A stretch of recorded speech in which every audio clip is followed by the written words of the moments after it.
Okay, well, I'm Corey. And I'm Woody. I'm Bryan. And this is the ISOcast.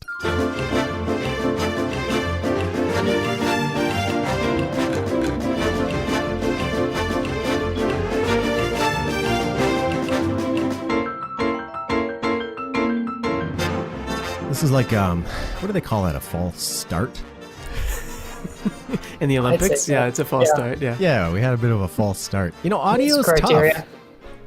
Even today, I don't know if you guys are finding it. Like now that everyone is largely at home and, you know, doing, for some reason, 3 or 4 times more meetings per week than they had to. I don't know what happened there. But we still can't quite get this audio video thing to work super well. It's not as easy as it should be by now. No, it isn't. Tough. Yeah.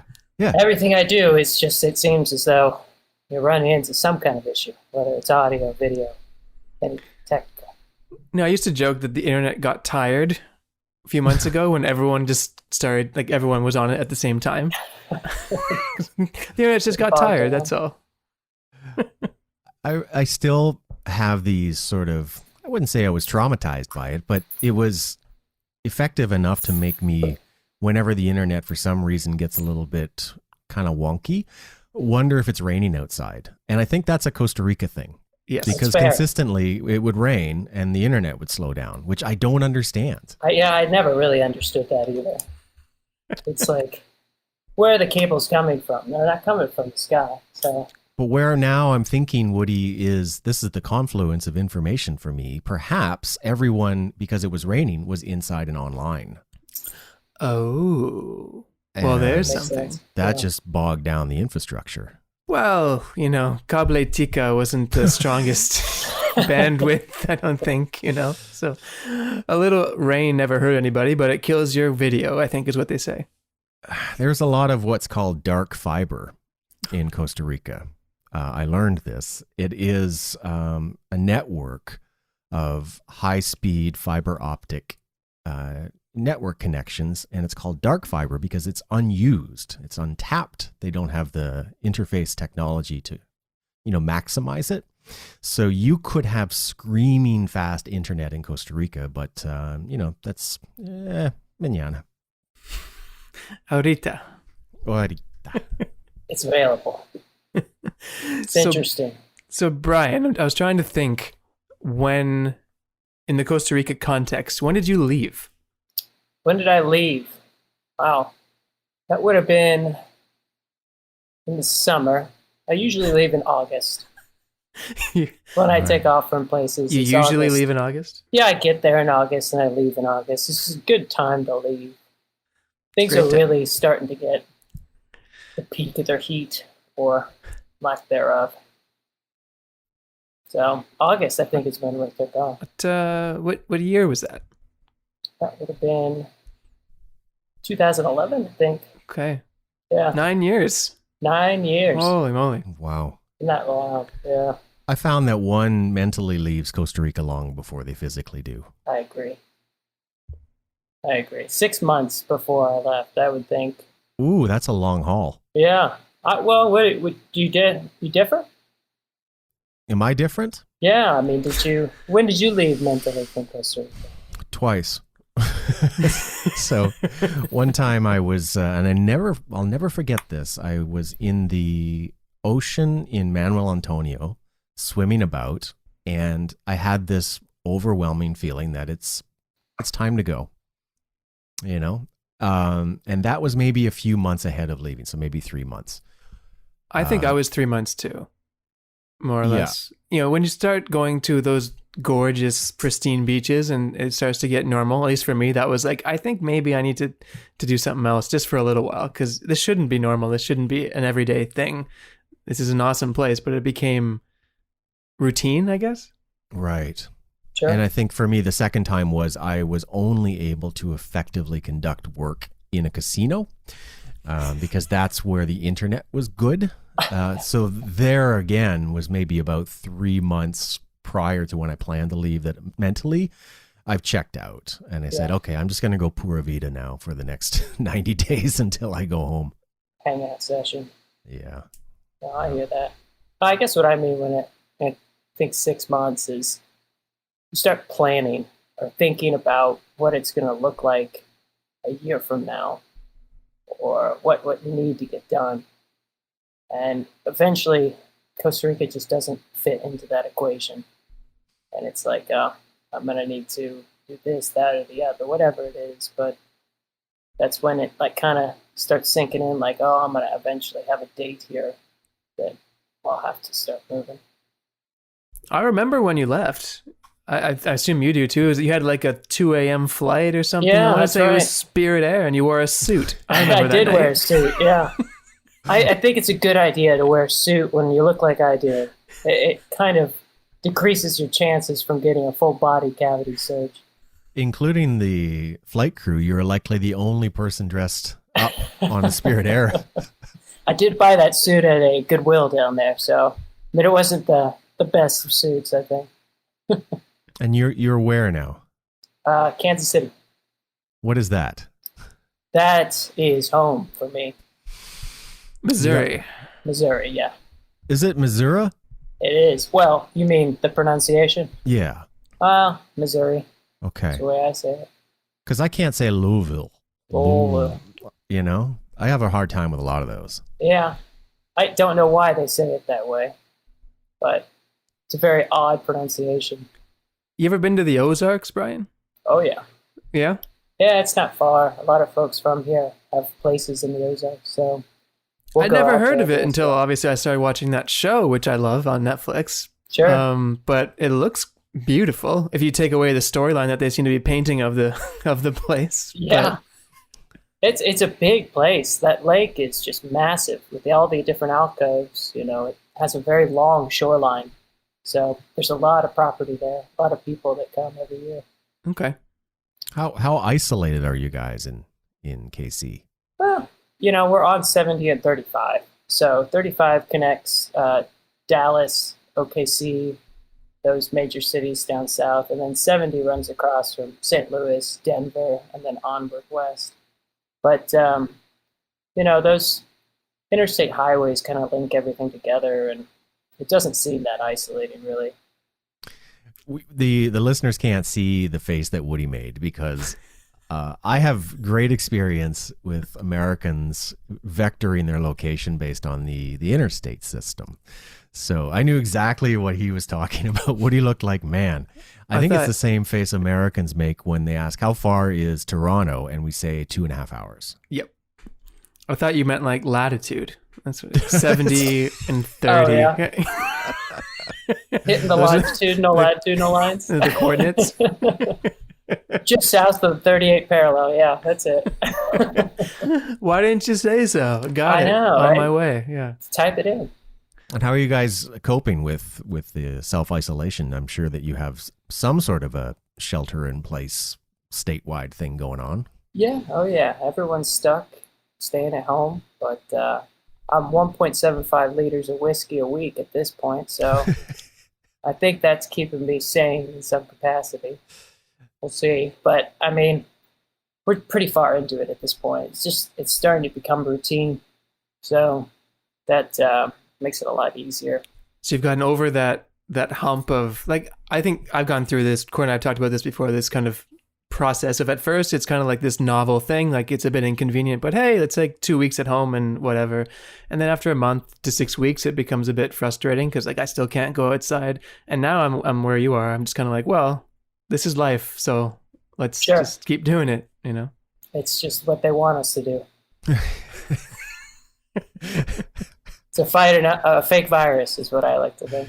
Okay. Fair enough. I think though, Woody and I were talking about this when you were in your car. I think we're starting to lose the plot a little bit in terms of what the purpose of social distancing and stay-at-home orders are. Right? It's, to my understanding, still to maintain not the individual safety of the 25-year-old walking down the street. It's to ensure that we maintain a hospitalization, like a capacity for, as people continue to get sick, that we can still manage that and have all of the other things that once upon a time hospitals were for, right? Sure. Sure. I don't know if that's the case now, because it doesn't seem to me like COVID has a really bad marketing department. They really don't, they don't get a very good solid message out, in my opinion, of what the heck's going on and what are we doing and why are we doing this. Absolutely. Yeah, no, I mean, that's why people come to start questioning it and start doing whatever they want. It's because there's not really and there's so much misinformation or counter information that I think is put out there just to kind of serve different agendas. But taking all that into account, I think a lot of people are just thinking it's over once something else comes up, and they're not getting that direction that they need from the public health department. But I mean, what happens when they lift it? I mean, there's so much that they're predicting, but there's not really a unified message, as you're saying. Right. And I think, I had a conversation again last week. I have this conversation maybe once a week with a client in New York who wanted 4 of the production members to fly to their offices for a kickoff meeting. And, I had that kind of the stopgap where I now have to take a moment, stand up, count to 10, stomp my feet, and then respond with, for the safety of our team and for the safety of our clients, we are suspending travel at this time, especially like, we consider that non-essential. But they're like, but our offices are opening. So right. It's like, but there's still a pandemic. Exactly. Like that hasn't stopped just because you've decided that you're not going to adhere to any more of these measures. Have either of you participated in some of the protests? No. I have not, no. I've seen them. We were out to dinner last night, and they were marching the streets of Kansas City down in the Crossroads district. But, they've started to decrease in their violence, or at least in their destructiveness. So I think right now there's kind of an allowance, more so than there was a couple weeks ago or when they first started. So there's more congregation, but they're more peaceful on their protesting. So, I mean, it's a message that probably needs to be heard, I would think. But no, I haven't participated myself. What about you, Andrew? No, I haven't. It was in Toronto. It was yesterday, and I guess I'd never seen this, or I haven't noticed this before. But on Friday, there was anticipation of what you're talking about, destruction, and so businesses were boarding up their windows and stuff on Friday. As much as I've heard, nothing like that happened, and it was a very effective and peaceful demonstration, which is great to see, because you've seen so much of the opposite on the news, at least recently. So, at least in Toronto, I think it was good. Sure. Well, it's kind of an interesting thing to see the windows boarded up with the backdrop of a pandemic. It kind of reinforces this apocalypse scenario that we're having in our minds. I think the initial sort of burst of rage and outrage that maybe spiraled into destruction might have passed. I think we're past that. The white hot anger phase of this. And now getting into the actionable items that we can start addressing. But oddly, though, it's once again, the decision has somehow been made that we're going to find a way to do this despite the pandemic. Right. And it's hard. I don't want to be the guy that says, hey, but right? Because, you kind of don't want to say much of anything right now. Right. Well, have you heard this? I don't know where you guys are at, but a lot of people are saying, well, let's look to see if there's a spike after all these protests, where they're almost expecting these people to contract viruses, or at least start to show the numbers.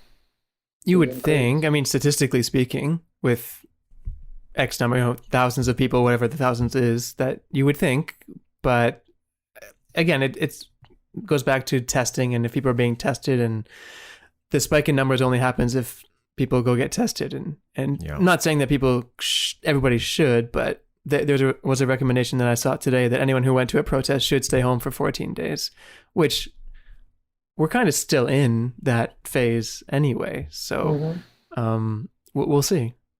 Maybe it sounds morbid, but the epidemiologists and statisticians are all like, probably can't wait to see what comes out of this in one regard.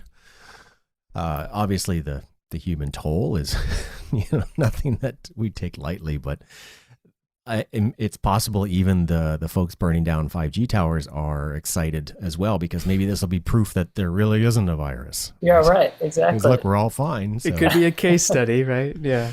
Yeah. Yeah, I have to say they were installing the 5G towers right across my window when the pandemic first started. And you got to think, is that just a coincidence? Yeah. Yes. Yes, Yeah. it is. It sure is.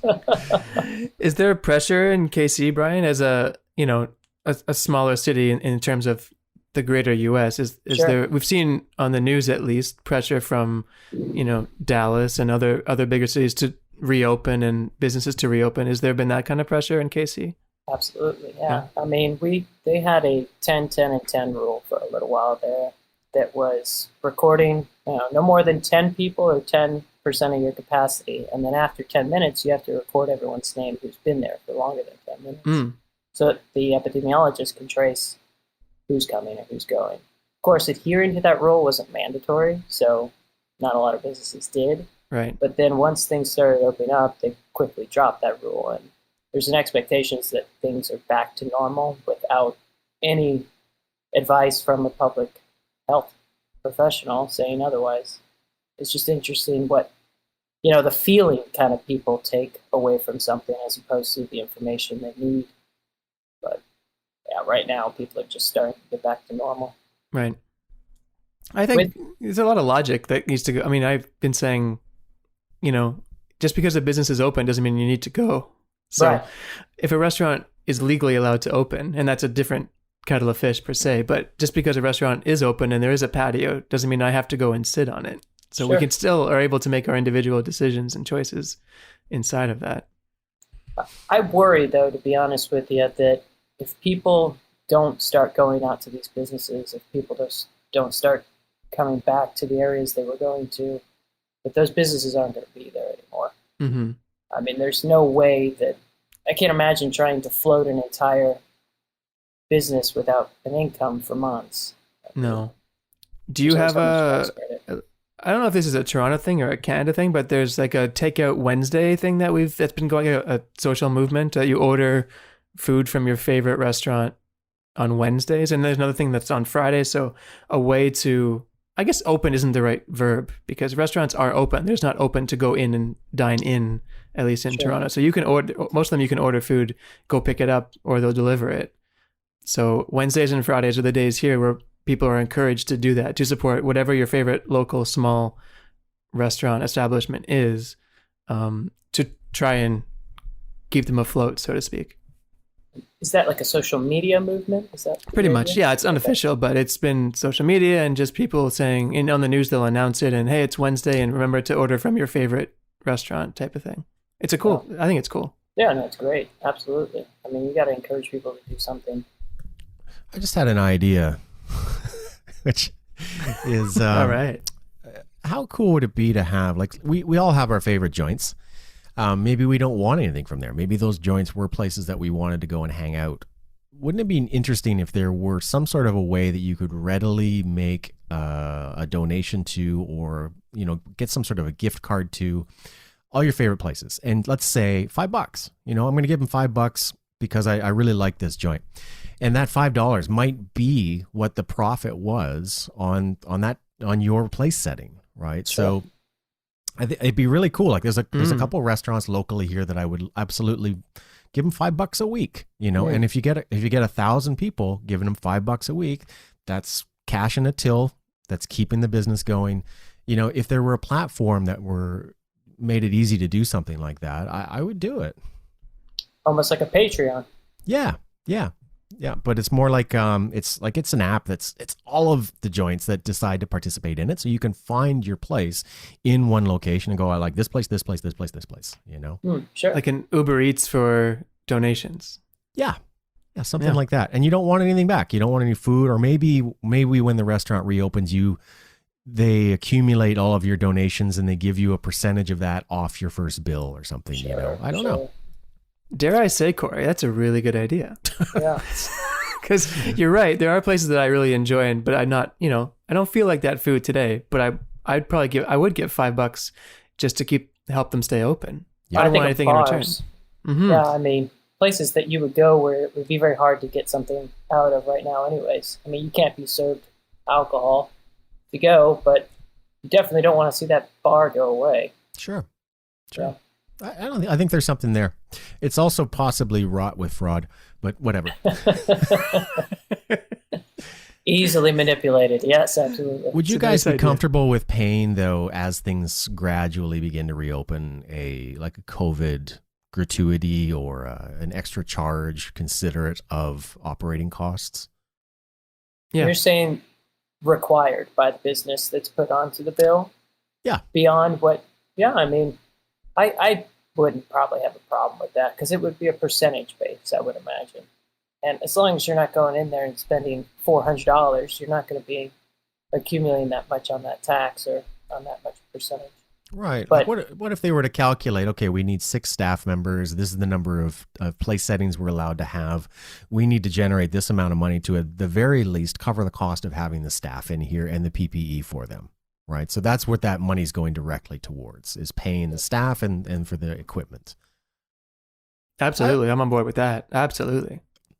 I wouldn't think people would have a problem with it. I mean, they're already increasing their gratuity. I mean, that's been something I've seen across the board, knowing that those individuals aren't going to be seeing the same type of paycheck. You know, they step up to the plate. Do you think you'll feel comfortable traveling anytime soon? In what way?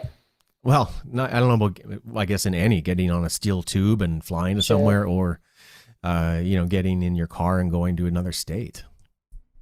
The car travel I have no problem with. I mean, we've done it just recently, gone down to Oklahoma, but I mean that's not too far for us. But the airplane, I can imagine it's going to be a hard sell here coming up.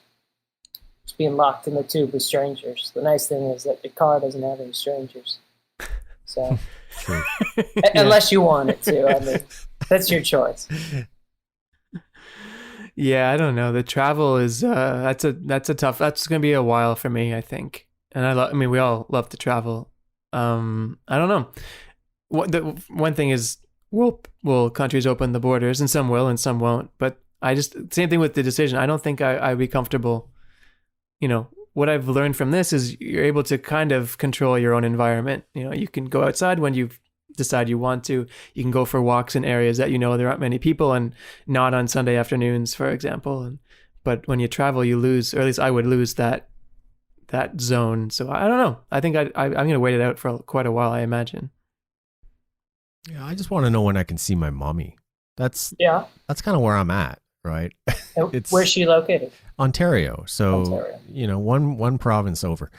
And there's a combination of, there's not any kind of restrictions, but it's certainly not advised for interprovincial travel at this time.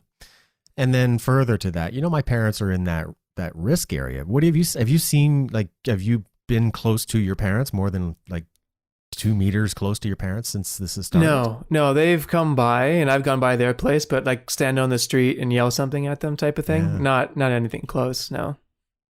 Really? Mm-hmm. Yeah, I mean, I've seen my family once. I mean, all throughout March, April, and the beginning of May, we stayed apart. But once the restrictions started to lift, we got together. I mean, for the numbers in Kansas City weren't as high as other places, Right. and they were isolated to certain demographics. So as long as those individuals aren't falling into that demographic, I mean, and maintaining a healthy approach to life, or at least checking your temperature and keeping your distance from strangers, I feel like that's not as high of a risk. But yeah, there's still folks that I know that aren't going around their family. Ain't nobody in here and around Montreal is really following the guidelines. Is that right? It's very discouraging. Yeah. And not to the fault of the individuals, because again, the marketing's been bad. They're not really Sure. disseminating the information well, maybe accurately, but certainly not well. Because I read in I think the Atlantic, it was how Canada is going to next expand social bubble. So we're going to double bubble. right? And all of this, Catchy. yeah, it's great. It's like, I've never heard of this, and I live here.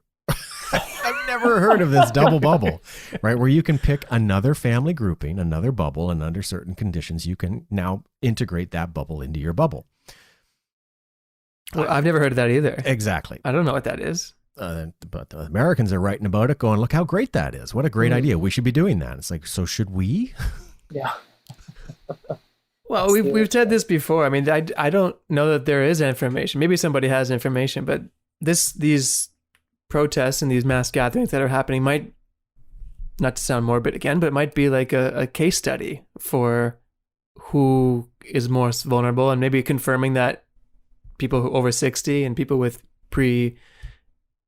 underlying illnesses are actually the ones, and maybe other people are safer, or maybe not. But we'll see. But double bubble, no, I have not heard of that. This is going to sound bad. Yes. But perhaps out of this, what we learn is that the risk group is the group that needs to continue to self-isolate until we have a treatment or a vaccine. That it's, I hate that, but what if that's the case? What if it is like 70 and up? Y'all can't really be close to people until we get this figured out. The rest of us, all right. Right.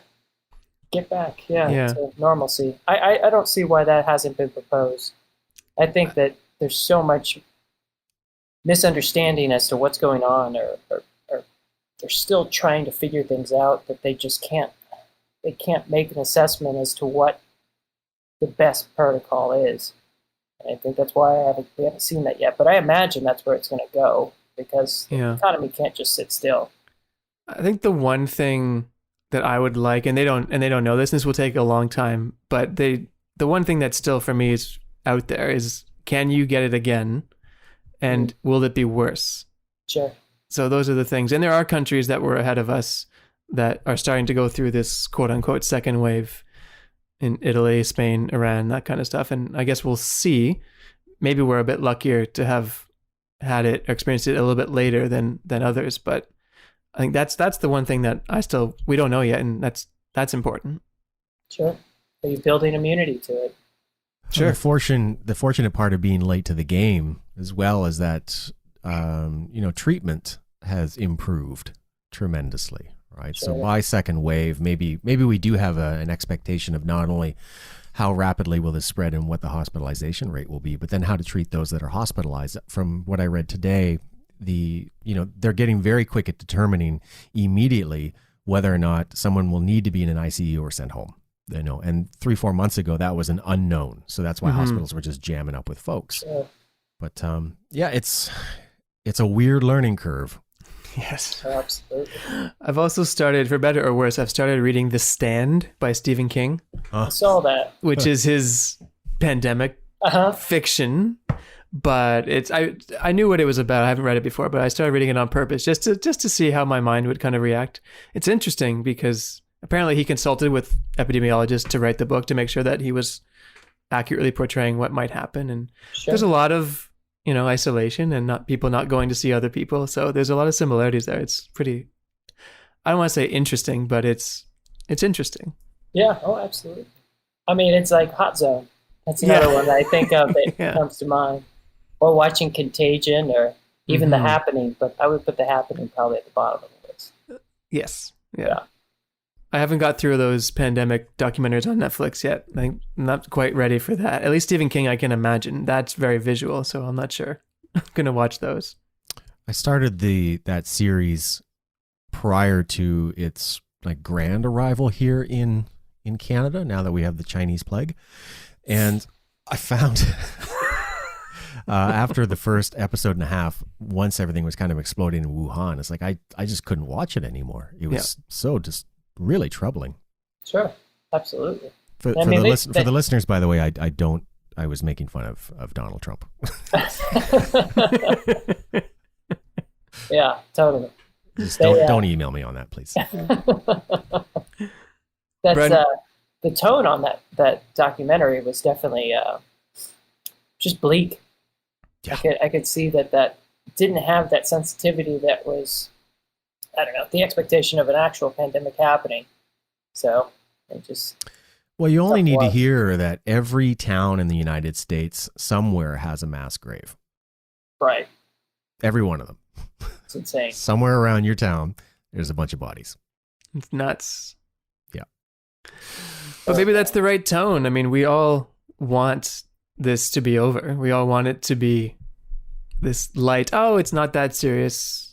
And maybe that's true. Maybe that will come to fruition. But maybe that bleak tone is kind of maybe what we need to hear. I don't Scared know. into submission. Is that the idea? I like it. Maybe. It I just works. scared. The reality, maybe.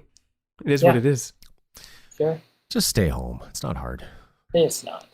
It's Not with very Netflix. easy. Right. Okay. Well, I'm Corey, And I'm Woody. Bryan. and this was the ISOcast.